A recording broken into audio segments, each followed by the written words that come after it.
Բարև ձեզ սիրելի ունկնդիրներ, Փառքաստով մենք այսօր կենթանենք առողջին կարող ենք գալ Աստծո ոտքի մոտ եւ սովորել իրենից իր ճշմարտության դասերը, թող Աստված օրհնի այս ժամը, որպեսզի մենք Սուրբ Հոգով ուսումնասիրենք եւ ճիշտ հասկանանք իրագործենք մեր կյանքում Հիսուսի շնորհքով։ Հիսուսի անով խնդրեցի, փառքով որդում Սուրբ Հոգու։ Այժմ եւ միշտ եւ հավիտյան դայրում ամեն։ Մենք գիտենք, որ այս շաբաթ մենք ուսումնասիրում ենք մի թեմա, որ կոչվում է Պողոս Առաքյալի առաջին եւ երկրորդ ուղերձների կոնտակտների եւ արդեն 6-րդ դասը մենք դեռ ուսումնասիրում ենք առաջին ուղերձը, ուրեմն այս 6-րդ դասը կոչվում է հոգեվոր պարգևներ եւ հիշելու համար սիրուն հետեւեք ու հոգեվոր պարգևներին նախանձախնդիր եղեք։ Ինչպես մարդկային մարմինը եկեղեցի նույնպես միայնականություն է, բայց ունի բազմաթիվ անդամներ, յուրաքանչյուրը տարբեր դերերով, գործառույթներով ու շնորհներով։ Սիրով գործածված այս հոգևոր շնորհները խթանում են միասնության զգացումը, որն արտացոլում է երամիասնություն ունեցող Աստծո բնույթը։ Ա Կորինթացիներ 12:1-ում ասում է, որ գալով հոգևոր շնորհների եղբայրներ չեմ ուզում, որ չգիտենաք։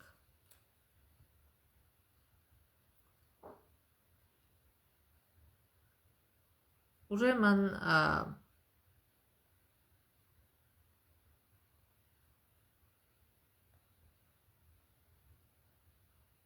խոսքը գնում է հոգևոր պարգևների մասին, որտեղ երբ որ շարունակում ենք կարդալ երկրորդ համարից, գիտեք, որ մինչ հեթանոսներ եք, ինչպես եք գնում գալիս անխոս գուրքերի մոտ, ուստի հայտնում եմ ձեզ, որ ոչ ոք, ով Աստծո հոգով է խոսում, չի ասի, թե նզովյալ է Հիսուս, եւ ոչ ոք չի կարող ասել Հիսուս Տեր է, եթե ոչ Սուրբ Հոգով։ Եվ հետո 4-րդ համարում ասում է, թեև կան շնորհների զանազանություններ, բայց պարգևող հոգին նույնն է, թեև կան զանազան պաշտոններ, բայց բոլորն էլ Տիրոջն են ծառայում, թեև կան գործելու զանազան կարողություններ, բայց նույնն է Աստված, որ գործում է ամեն բան ամենքի մեջ։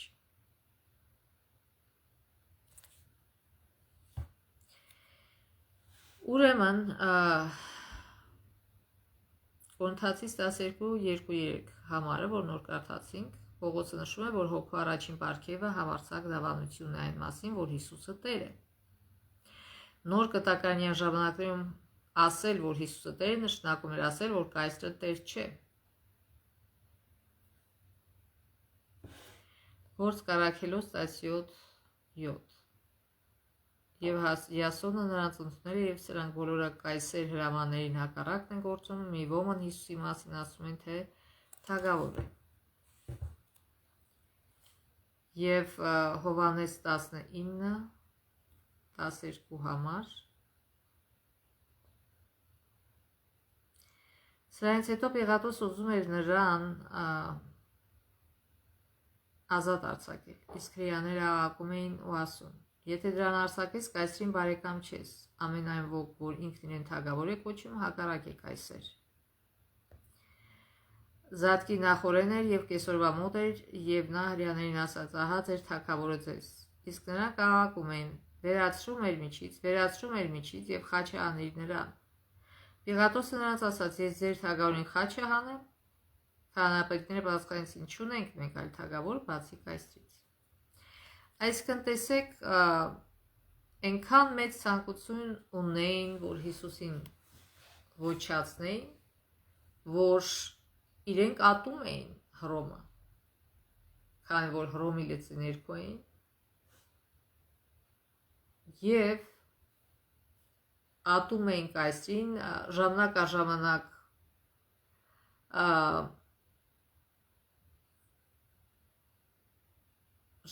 ժամանակ դեմ էին գնում, նույնիսկ զենքով ամբոստանում էին, ուզում էին ամեն կերպ ազատագրվել հռոմեական լծից, կեսարի լծից, այսպես ասեմ։ Եվ Հիսուսին էլ չընդունեցին դրա համար, որ նրանք սպասում են, որ նա իրենց կազատի հռոմեական լծից, կեսարից, բայց չարեց։ Եվ տեսեք, այս մարդիկ այնքան ատելության են հասնում, եւ ատելությունը այնքան է կուրացնում, որ նրանք պայքարում էին կեսարի դեմ, ատում էին, որտեղ կարծում են, որ կեսարը իրենց Հռոմը իրենց տրկացրել է,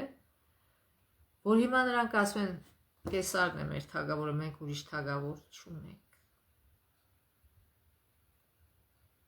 Սա դիտվում էր որպես խռովություն կայսերական իշխանության դեմ, հետևաբար պատժվում էր մահով, եթե ասում էր, որ ուրիշ մեկն է թագավոր։ Այսինքն պատկերացրեք, որ այդ ժամանակ Հիսուսը հայտնվեց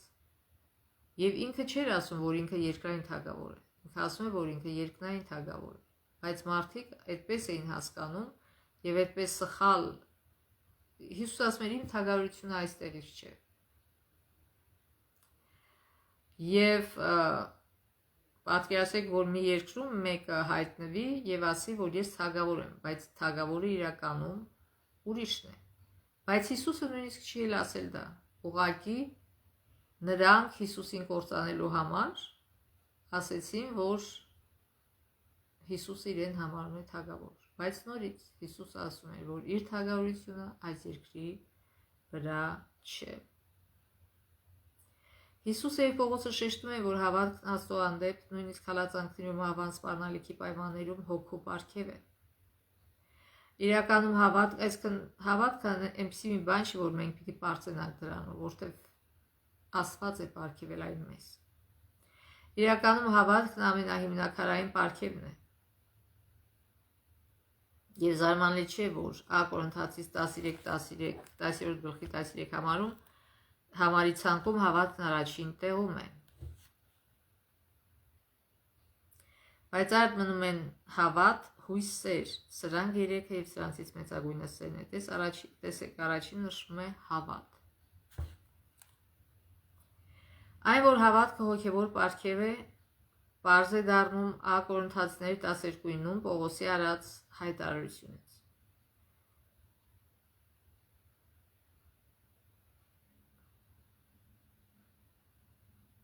Մյուսին հավատ, նույն հոգով մյուսին բժշկումների շնորհ, նույն հոգով մյուսին զորավոր գործերի կարողություններ, այսինքն հոգևոր պարգևներից մեկն է հավատքը։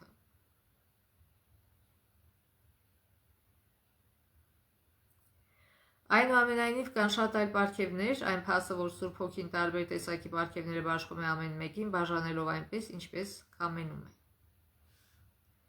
Ա Կորինթացիներ 12:11 Բայց այս ամենը միևնույն հոգին է առաջացնում եւ բաժանում յուրաքանչյուրին ինչպես որ կամենում է։ Ոչ թե մեր կամենալով, այլ Աստծո կամենալով։ Ա Կորինթացիս 12 առաջին համարից Գալով հոգևոր շնորհներին եղբայրներ չեմ ուզում, որ չգիտենաք, գիտեք, որ մինչ հետանցեն, այսքան 3 համարներ կարդացենք, 4-ից կարդանք, թեև կան շնորհների զանազանություններ, բայց պարգևող հոգին նույնն է, թեև կան զանազան պաշտոններ, բայց բոլորն էլ Տիրոջն են ծառայում, թեև կան գործելու զանազան կարողություններ, բայց նույնն է Աստված, որ գործում է ամեն բան ամենքի մեջ։ Զանազան բառի կրկնությունը շեշտում է պարգևների բազմազանությունը եւ բազմաքանակությունը իհարկե։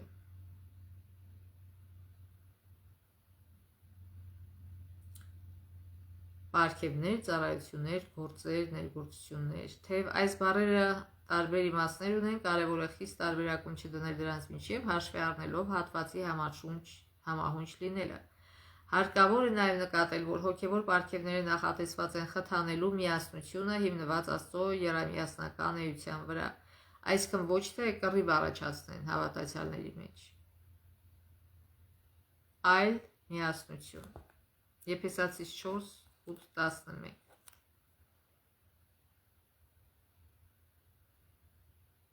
Դրա համար ասում է. Ելավնի չէ, եթե ոչ այն, որ իջավ նախ երկրիստորին կողը, նա, որ իջավ նույն ինքն է, որ բարձրացավ երկինքներից ավելի վեր, որպեսզի լցնի ամբողջ տիեզերքը։ Նա շնորհ տվեց ոմանց լինելու առաքյալներ, ոմանց մարգարեներ, ոմանց ավետարանիչներ, ոմանց հովիվներ եւ ուսուցիչներ, հաստատելու համար սրբերին իրենց պաշտոնի կատարման մեջ իր շինություն Քրիստոսի մարմնի, մինչև որ մենք բոլորս հասնենք հավատի կատարյալ միության ու Աստծո որդու ճանաչմանը,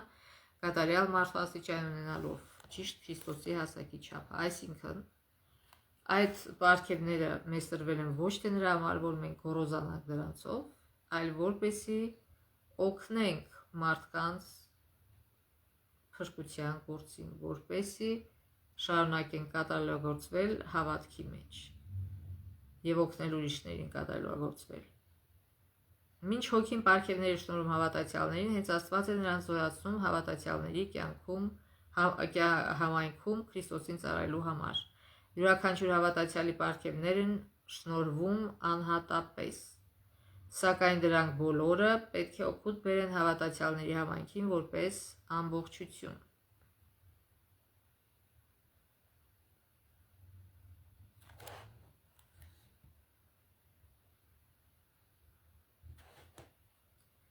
Միասնության լեզուն, որը ներկայացված է Կորինթացիների 12-ով, որ մենք նոր կարդացինք, ուրեմն ինչ է ասում Պողոսը, մարմինը մեկ է, մեկ մարմին, մեկ հոգով, միմյանց նկատմամբ նույն հոգացություն ունենան, միասնության գաղափարին զուգահեռ Պողոսը ընդգծում է Քրիստոսի մարմնի անդամների բազմազանությունը, այնպիսի արտահայտությունների միջոցով, ինչպիսիք են բոլոր անդամներ։ Մենք ամենքս էլ մեկ հոգով մկրտվեցինք, մարմինն էլ մեկ անդամից չէ կազմված, այլ բազում անդամներից։ Մարմնի այն անդամները, բոլոր անդամները եւ այլն եւ այլն։ Միասնության ու բազմազանության այս շեշտադրումը ցույց է տալիս, որ հոգեվոր պարգևները նպատակ ունեն նպաստելու միասնությանը բազմազանության միջոցով։ Եվ մարմնի օրինակն է բերում Պողոսը։ Այս միասնությունը բազմազանության մեջ պետք է արտացոլի Աստծո բնավորությունը, Հայրը մեկ անձ է, Որդին մեկ այլ անձ եւ Սուրբ Հոգին մեկ այլ։ Այս երեքը պահպանում են իրենց անհատականությունը միաժամանակ համագործակցելով եկեղեցին կերտելու եւ այն առաքելության համար զորացնելու նպատակով։ Կարդանք Ա Կորինթացիների 12:12-31 համարները։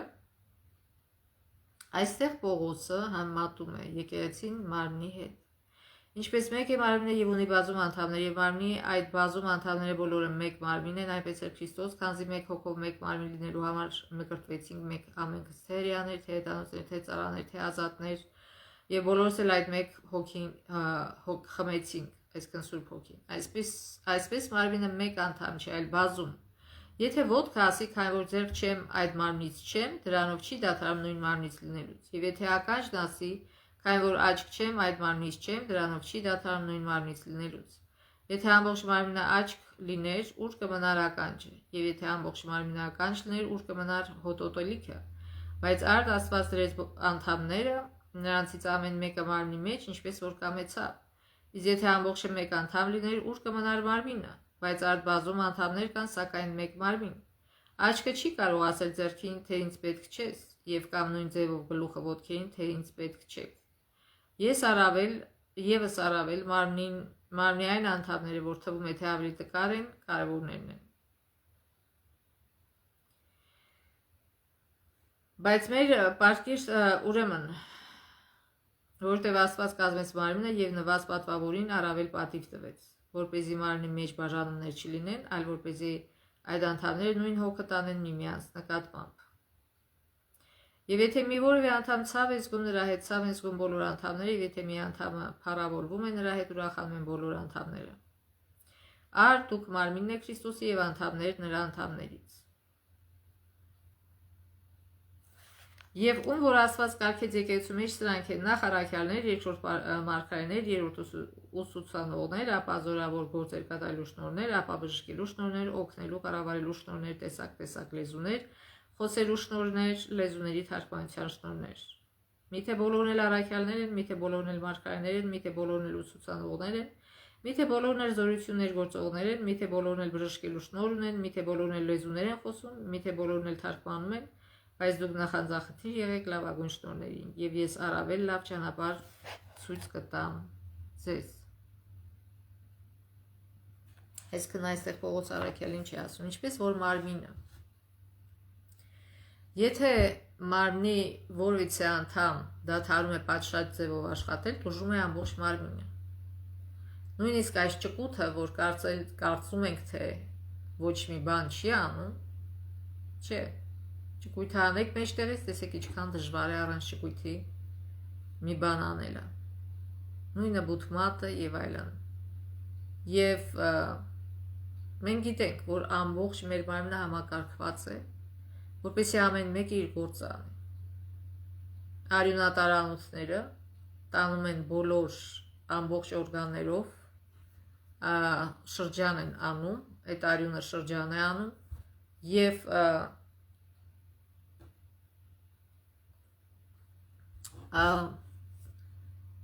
արդեն թթվածնից զրկված արյունը տանում է դեպի թոքերը, որպեսզի այնտեղից ստանա թթվածնով հագեցված արյուն, որպեսզի այդ արյունը սնի մեր օրգանները, որպեսզի նրանք շարունակեն աշխատել, որպեսզի մենք առողջ լինենք, որպեսզի մենք կարողանանք տեսնել, լսել, զգալ, ապրել, նորմալ ապրել։ Երբ որ ինչ-որ մի օրգան տուժում է ամբողջ մարմինը, որտեղ բոլորն են կարևոր են։ Եվ նույնը ուրեմն գալիս է եկեղեցում, չի կարող մեկ ասել ես ավելի կարևոր եմ, ավելի կարևոր գործ ունեմ, քան թե մյուսը։ Նույնպես եւ աշխարհում է։ Եթե գործը պիտանի է մարդուն, ուրեմն այն կարևոր է եւ կապ չունի թե ինչ գործ է։ Շատ անգամ ասեմ եւ նորից կրկնեմ, որ հիվանդանոցում ամենակարևոր գործից մեկը անում են մաքրողները, որտեղ եթե հիվանդանոցում չլինի հիգիենա, մաքրություն, ապա շատ ինֆեկցիաներ կլինեն, շատ բարդություններ կլինեն եւ կխանգարվի վիրաբույժների գործը եւ կխանգարվի ամեն տեսակի բոլոր բժիշկների գործը, հիվանդանոցային գործը խաթարվի։ Այսինքն չկա կարևոր կամ ոչ կարևոր գործ, չկա ոչ կարևոր պարգև, բոլոր պարգևներն են կարևոր, որտեղ բոլոր պարգևները, որ Աստված տվել է, նպաստում են եկեղեցու աճին, նպաստում են միաբանությանը, կամ մի ուրիշ օրինակ բերենք։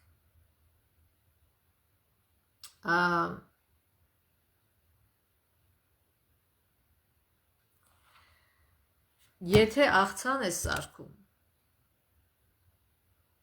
եւ տարբեր բանջարեղենից ես սարքում, եւ եթե աղ չցանես, որտեղ Հիսուս ասում է դուք եք երկրի աղը, եւ աղը համեմատվում է սիրո հետ, ուրեմն այդ սերը, այդ աղը, որ համա տալիս է, ոչ թե աղի համն է զգում, այլ զգում ես այդ բանջարեղենների համը լրիվ խառնած։ Եվ եթե ինչ-որ մի բանջարեղեն պակաս է, արդեն համային չի։ Եվ եթե աղը պակաս է առավել ևս, արդեն համային չի։ Այսինքն, բայց եթե շատ աղ է, արդեն միայն աղի համ է գալիս եւ մարդը զզում է եւ չի կարող ուտել։ Այսինքն,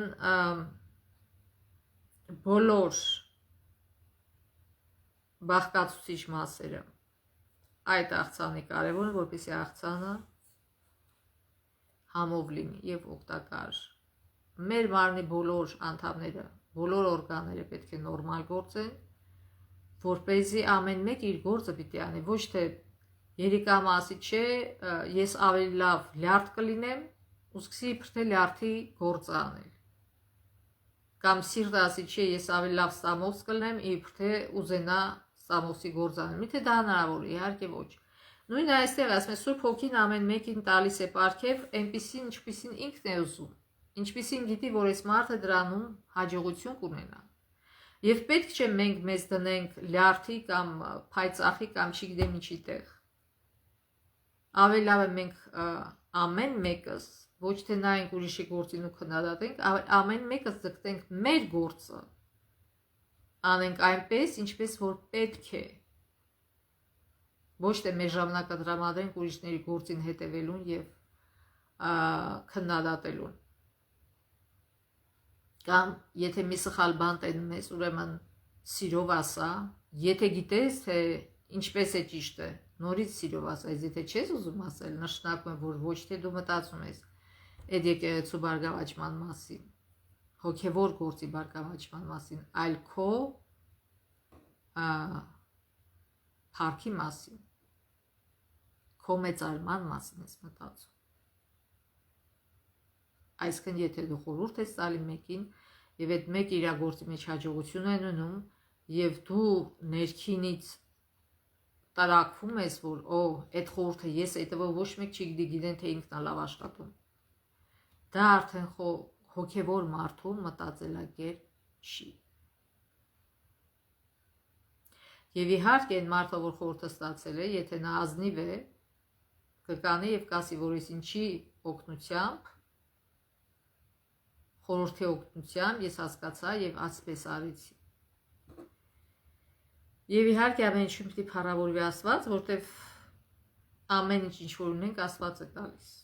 Եվ խելք, եւ տաղանդ, ամեն ինչ։ Եվ Աստվածաշունչը ասում է, եթե ուզում եք բարձրանալ, բարձրացեք միայն Հիսուս Քրիստոսով, որտեղ ինչ որ ունենք Հիսուս Քրիստոսից է գալի։ Սերը բազմաթիվ պարգևների մեջ պարզապես մեկը չէ, նա այն միջոցն է, որի շնորհիվ բոլոր պարգևները հասնում են իրենց վերջնական նպատակին։ Այսինքն, որ այդ աղցանի օրինակը բերեցի, որ եթե համեմատենք այդ ամեն մի բանջարեղենը մի հոգևոր պարգևի հետ, եւ երբ որ աղը խառնում ենք մի քիչ, որպեսզի համը դուրս տա այդ բանջարեղենների, ուրեմն այդ աղը համատենք սիրո հետ, որտեվ եթե ծառայում ես, եթե պարգև ունես, եւ դրա հետ սեր խառնած չի, ինչպես գրում է Պողոս Առաքյալը, ուրեմն դու ինչ է ասում է բղինձ ես, որ դղդղկում ամենակ։ Կարդանք Կորինթացի 13 գլուխը։ Եթե խոսեմ մարդկանց լեզուները եւ հրեշտակները, բայց սեր չունենամ, կնմանվեմ մի պղնձի, որ հնչում է,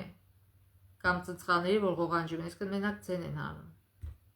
Եվ եթե մարգարեություն անելու շնորհ ունենամ եւ հասկանամ բոլոր խորհուրդներն ու ամբողջ գիտությունը, եւ եթե ունենամ ամբողջ հավատը, մինչեւ իսկ լեռները տեղափոխելու չափ, բայց սեր չունենամ, ոչինչ է։ Եվ եթե իմ ամբողջ ունեցվածքը տամ աղքատների այս մարմինը մատնեմ այրվելու, բայց սեր չունենամ, ոչ մի օգուտ չեմ ունենա։ Այսինքն նորից, եթե այդ աղցանի մեջ չցանենք աղը, համը չենք զգա։ Այդ տարբեր բանջարեղենների համը, որ իրար բռնում են, մենք չենք զգա իրար հետ։ Եվ բավականությունը չենք զգա այդ ուտելուց։ Այսինքն պատկերացնենք, որ մենք մեր պարգևները այդ բանջարեղեններն են եւ Աստված էլ այդ սիրո շնորհն է տալի։ Եվ եթե մենք մերժում ենք այդ սիրո շնորհը, մեր ծառայությունը լինում է անհամ, համ չի ունենում էլ։ Դատարկ։ Եվ այստեղ շարունակում է. Սերը համբերող է, քաղցրաբարու է, սերը չի նախանձում, չի ամբարտավանում, չի գոռոզանում, անվայել վարմունք չի ունենում, իրենը չի փնտրում, բարկությամբ չի գրգռվում, չար բան չի խորհում։ Այսինքն եթե քո մեջ սեր կա, դու չես կանի ժողովում գոռաս, այս մարդը անշնորհքի մեկն է, ինքը ոչ մի բան ճիշտ չի անում, ինքը սենց, ինքը նենց, հասկանում եք, դա հոգևոր մարդու պահվածք չի։ Եվ այդ ասում, ես ճիշտն եմ ասում, ես ճշտի համար եմ տուժում։ Ապրես, որ ճիշտ ես ասում, բայց ճիշտը ասելու ձև կա։ Հիսուսը այդպես չէր ասում ճիշտը։ Հիսուսը սիրով էր ասում ճիշտը։ Ոչ թե մարդուն ցավացնելու համար, այլ արթնացնելու համար։ Ուրեմն չի գոռոզանում, անվայել վարմունք չի ունենում, իրենը չի փնտրում, բարկությամբ չի գրգռվում, չար բան չի խորում, անարյուրության վրա չի ուրախանում, այլ ուրախանում է ճշմարտության վրա, ամեն բանի դիմանում է, ամեն բանի հավատում է, մշտապես հույս է տածում, ամեն բանի համբերում։ Սերը երբեք չի անհետանում, թե մարգարեություններ են պիտի չքանան, թե լեզուներ պիտի լռեն, թե գիտություն պիտի անցնի, քանզի շատից քիչը գիտենք եւ շատից քիչն ենք մարգարեանում։ Իսկ երբ գա կատարյալը, շատից քիչը կանհետանա։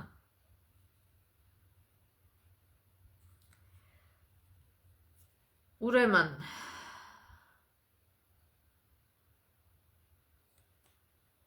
այս համարներում Պողոսը կենտրոնանում է այն բանի վրա, թե ինչ է սերը եւ ինչ չէ։ Եվ ավելի կոնկրետ ինչ է անում սերը եւ ինչ չի անում։ Այսինքն սերը խոսքերով չի, սերը գործերով է։ Մարդիկ կան ասում, վայ ցավը տանեն, վայ սենց, վայ նենց, սուտ խոստումներ են տալի, դու չեն կատարում այդ խոստումները։ դա սեր չի։ Դա ինչպես ասեց, դատարկ ծնցղայ է կամ բղինձ է, որ խփում են ձեն է գալիս։ Բայերը, որոնք նա ընտրել է սերը բնութագրելու համար, ցույց են տալիս, որ սերը ոչ այնքան զգացմունք է, որքան գործողություն, որը մենք իրարում ենք կյանքում։ Այսպիսով Պողոսը նշում է, որ սերը համբերատար է, բարի է, ուրախանում է ճշմարտությամբ, ամեն ինչի դիմանում է, ամեն ինչի հավատում է, ամեն ինչի հույս ունի, ամեն ինչի տոկում է։ Եվ եթե այս բանը չկա ձեր մոտ, ուրեմն ձեր մեջ սերը չկա։ Եվ ընդհակառակը սերը չի նախանձում, չի պարծենում, չի հպարտանում, անվայել վարմունք չի դրսևորում, իր սեփական օգուտը կամ իրավունքը չի փնտրում, թեթևորեն չի զայրանում, չարը չի հիշում, անօրինության վրա չի ուրախանում։ Եթե մեկը ասում է, որ ես քեզ սիրում եմ, բայց քեզ ծաղրում է ամբողջ օրը,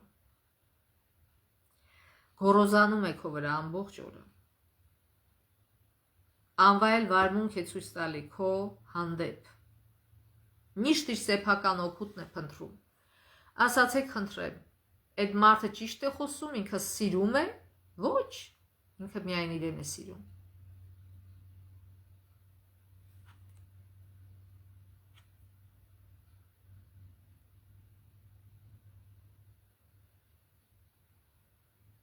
Եվ այս ընդհանուր 15 բայրը հաստատուն ուղեցույց են պարգևների կիրառման ժամանակ պատշաճ վարքագիծ դրսևորելու համար։ Այսինքն, եթե մեկը ասում է, որ սեր ունի, թող նայի, թող տեսնեն սերը ինչ է, սերը կիրք չէ, սերը այն չէ, որ այսօր կա, վաղը չկա, սերը այսա է, որը կամ կա, կամ չկա։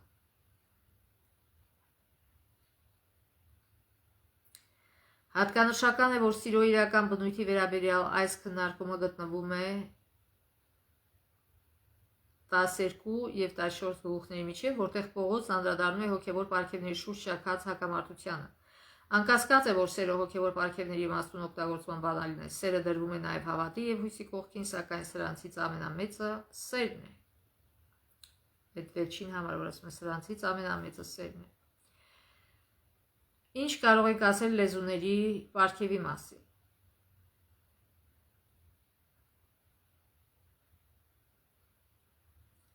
Լեզուների պարգևը հոգու կողմից տրված օտար լեզուներով խոսելու կարողությունն է։ Եվ Պողոսը հիշատակում է այն այս Սուրբ Հոգու տված պարգևների մեջ։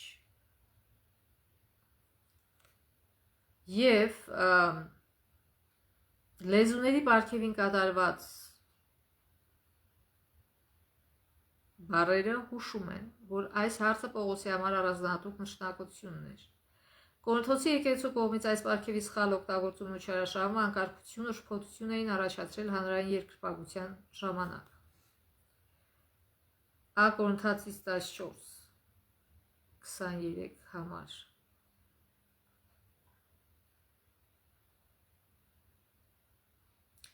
Իսկ եթե ամբողջ եկեղեցին իմի վայր հավաքվի, բոլորն էլ լեզուներ խոսեն եւ այնտեղ մտնեն անգետներ ու անհավատներ, չեն ասի, որ դուք գժվել եք։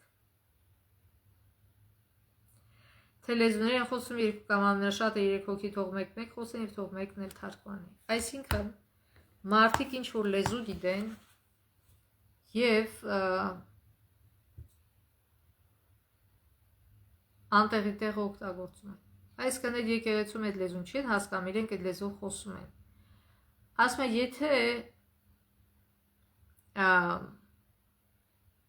այդ լեզվին թարգմանող չկա, ուրեմն մի խոսացեք, ուրեմն լուռ մնացեք։ Ինչ օգուտ, որ դու եք անել բլբլում ես եւ ոչ մեկ բան չի հասկանում։ Որտեւ Աստված խռովության Աստված չէ, այլ խաղաղության։ Եվ ձեր ամեն ինչը պարկեշությամբ եւ ըստ թող լինի։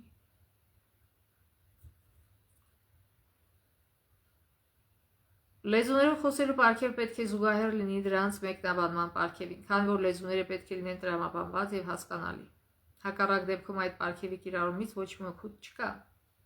Սա բացատրում է, թե ինչի է Պողոսն այնքան կարևորում լեզուների մեկնաբանությունը եւ հասկանալը։ Ակնհայտ է, որ նա քննադատում է ոչ թե բուն լեզուների պարգևը, այլ ինչպես կտեսնենք, վաղվա դասում այն չափազանց մեծ կարևորությունը, որ կորինթացիները վերագրում էին դրան, ինչ հանգեցնում էր մարքեական պարգևի անտեսմանը։ Եվ այս պահին կարող է նկատել,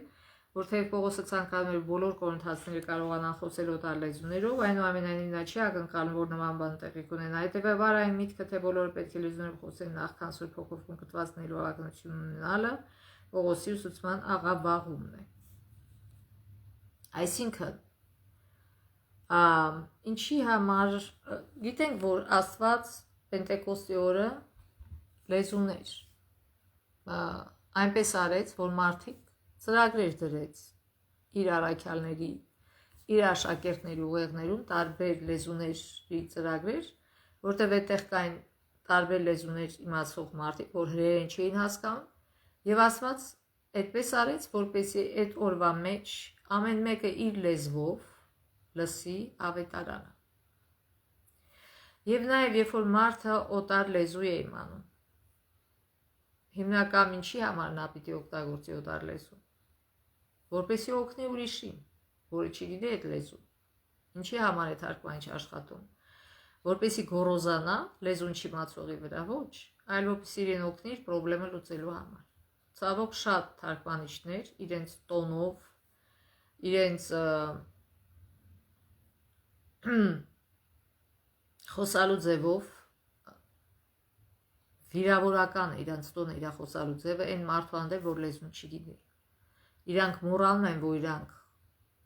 լեզուն գիտեն, որպեսզի օգնեն այդ մյուսին իր խնդրը լուծի։ Եվ այո, հնարավոր է այդ մարդը շատ բան չի հասկանում, բայց որտեվ նոր է եկել երկիր եւ շատ բան չի հասկանում եւ պետք է համբերատար լինել։ Եվ այդ մարդը հնարավոր է մի քանի տարի հետո քեզանից ավելի լավ լեզուն իմանա, ավելի շատ բան հասկանա, քան թե դու գիտես։ Եվ չպետք է այդ գիտելիքը դարձնել գոռոզության աղբյուր։ Ինչ պարգև որ ունենք Աստծուց,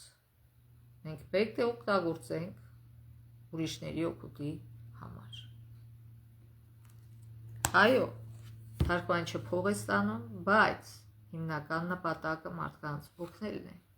Բժիշկը փող է ստանում, բայց բժշկի գործի նպատակը պետք է լինի մարդկանց օգնել, այլ ոչ թե մարդկանց ավելի հիվանդացնել, որպեսզի իրանք ավելի հաճախ գան իրենց մոտ եւ ավելի շատ փող աշխատեն իրենք։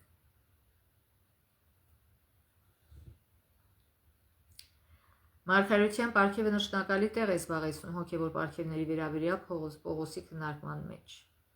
Հետաքրքիր է, որ մարգարեության պարգևը սովորաբար հիշատակվում է լեզուների պարգևից առաջ։ Երբ լեզուների պարգևը հիշատակվում է առաջինը, դա արվում է միայն ընդգծելու դրա հարաբերական անկարողությունը մարգարեության պարգևի համեմատ։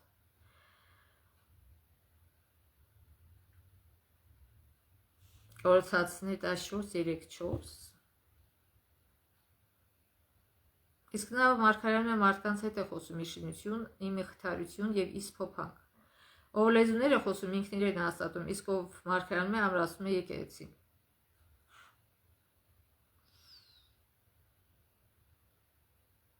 Մարգարեության պարգևը նախատեսված է շինության, հորդոր եւ մխիթարություն ապավելու համար։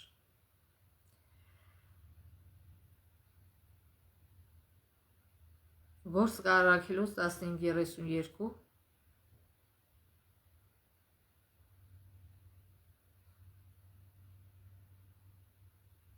Հուդան եւ Շիղան, քանի որ նրանք էլ մարգարեներ էին, բազում խոսքերով որ դրեցին եղբայրներին եւ ամրապնդեցին նրանց։ Այսինքն մարգարեություն ոչ միայն նշանակում է, որ ապագան է կանխատեսում, այլ հունարեն պրոֆետիո բայը կարող է նշանակել որևէ մեկի անունից որևէ բան ասել, այսինքն որպես դեսպան լինել։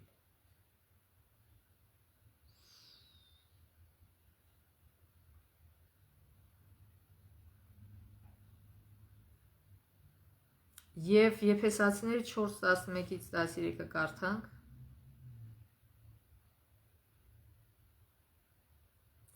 Նա շնորհ տվեց ոմանց լինելու առաքյալներ, ոմանց մարգարեներ, ոմանց ավետարանիչներ, ոմանց հովիներ եւ ուսուցիչներ հաստատելու համար սրբերին իրենց պաշտոնի կատարման մեջ իշխանություն Քրիստոսի մարմնի, մինչեւ որ մենք բոլորս հասնենք հավատի կատարյալ միության ու Աստծո որդու ճանաչմանը կատարյալ մարդու աստիճանին ունենալով ճիշտ Քրիստոսի հասակի չափը։ Ուրեմն որոշ մարդիկ ասում են, որ հոգևոր պարգևներ էլ չկան, դա միայն եկեղեցին առաջին դարում որ եկեղեցին կայանար դրա համար էր եւ հիմա պետք չի, բայց այդպես չէ։ Աստվածաշունչը մեզ ասում է, որ մինչև աշխարհի վերջը այդ պարգևները լինելու են։ Եվ այս համարներից մենք սովորում ենք, որ հոգևոր պարգևները չեն ավարտվել առաքելական դարաշրջանում։ Դրանք պետք է մնան մինչև վերջ։ Այնուամենայնիվ, եթե որևէ մեկը պնդում է, թե մարգարե է, նա պետք է գնահատվի սուրբ ու գրքի իման վրա։ Ընդհանուր առմամբ պետք է բավարարի 4 կանոն։ Առաջին, մարգարեությունները ճշմարտապես կատարվում են, երկրորդ պատգամը համապատասխանում է նախորդ մարգարեների պատգամին, երրորդ առօրյա կյանքում դրսևորվում է նվիրվածությունը Քրիստոսին, չորրորդ Հիսուսն ասաց, որ կեղծ մարգարեները կճանաչվեն իրենց պտուղներով։ Սա ճշմարիտ է նաև ճշմարիտ մարգարեների դեպքում։ Հայտնության գիրքը ցույց է տալիս, որ մարգարեության պարգևը մնացող եկեղեցու տարբերակիչ հատկանիշն է։ Հայտնություն 12, 17-19 Եվ վիշապը զայրացավ կնոջ դեմ ու գնաց պատերազմելու դեմ նրա մյուս զավակների, որոնք պայում էին Աստծո պատվիրանները եւ վկայում էին Հիսուսին, եւ նա կանեց ծովի ավազի վրա։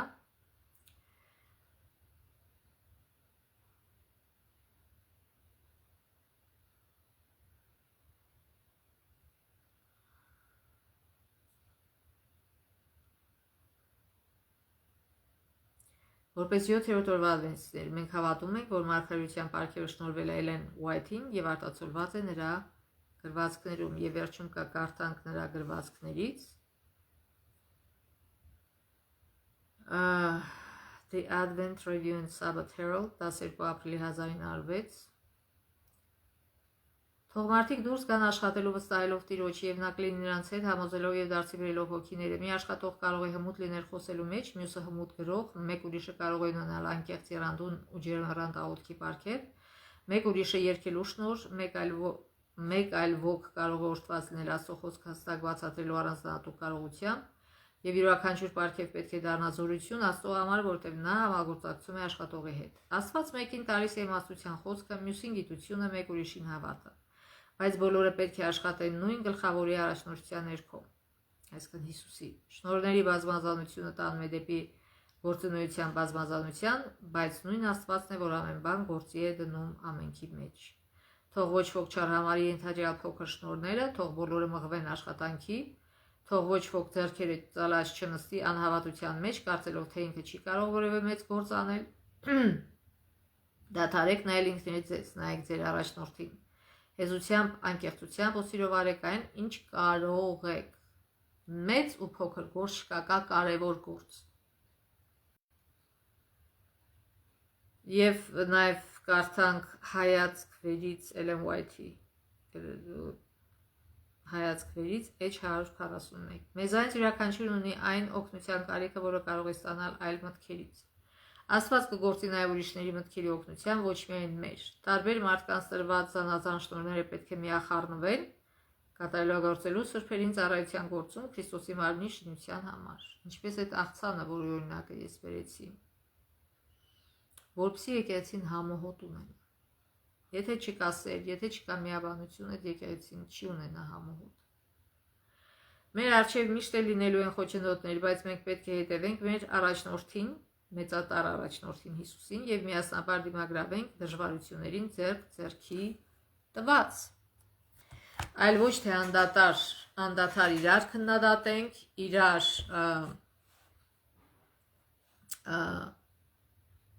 սևացնենք, վիճենք, անախուժություն ստեղծենք եկեղեցում, բամբասենք։ Եկեղեցին դրա համար չի։ Մարդիկ չեն եկել եկեղեցի, որ այդ ամեն ինչը լսեն, որտեղ աշխարհում շատ են լսում դրանից։ Եկեղեցին այն անգլերեն ասած sanctuary առանձնատեղն է, որտեղ նրանք գալիս են այդ աշխարհիկ բաներից հանգստանալու համար, այլ ոչ թե հակառակը, տեսնելու նույն ինչ որ աշխարհում է կատարվում։ Թող Աստված մեզ օրհնի, որ ամեն մեկս հետևենք այն պարգևին, որը Սուրբ Հոգին որոշել է տալ մեզ, այլ ոչ թե հավակնենք այն պարգևին, որ Սուրբ Հոգին չի տվել մեզ։ Եվ անպայման օգնենք իրար ինչով որ կարող ենք, որովհետև մենք գործում ենք ոչ թե մեր փառքի համար, այլ Աստծո փառքի համար, Աստծո գործը առաջ տանելու համար, այլ ոչ թե մեր եսի համար, մեր եսի մեծարման համար։ Թող Աստված մեզ օրհնի, որ այնքան խոնարհվենք, այնքան սիրով լցվենք,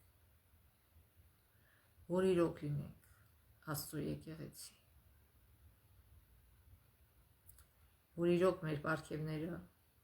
օգտագործենք Աստծո փառքի համար։ Թող Աստված օրհնի մեզ դրանում, Աստծո ողորմությամբ մինչև մյուս շաբաթ։